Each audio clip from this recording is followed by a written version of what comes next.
Le livre du ciel, tome 8, 30 janvier 1909.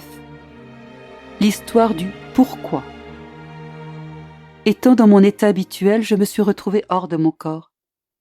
Il m'a semblé voir dans le purgatoire une âme que je connaissais. Je lui ai dit « Dis-moi, quel est mon état devant Dieu ? Je suis si inquiète à ce sujet. » Elle me dit « C'est très facile de savoir si ton état est bon ou mauvais.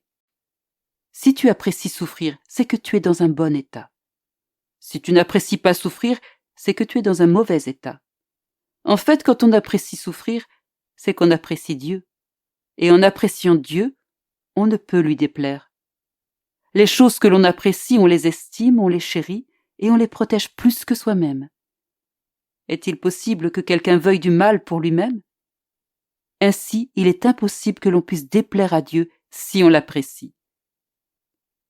Par la suite, Jésus béni vint brièvement et il me dit « Ma fille, dans presque tout ce qui arrive, les créatures répètent sans cesse « Pourquoi, pourquoi, pourquoi, pourquoi cette maladie, pourquoi cet état d'âme, pourquoi ce fléau ?»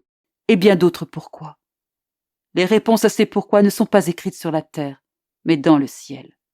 Là, tous liront les réponses. Sais-tu d'où proviennent ces pourquoi ? De l'égoïsme nourri par l'amour de soi. Sais-tu où furent créés ces pourquoi ? En enfer. Qui fut le premier à prononcer le mot « pourquoi » ? Un démon.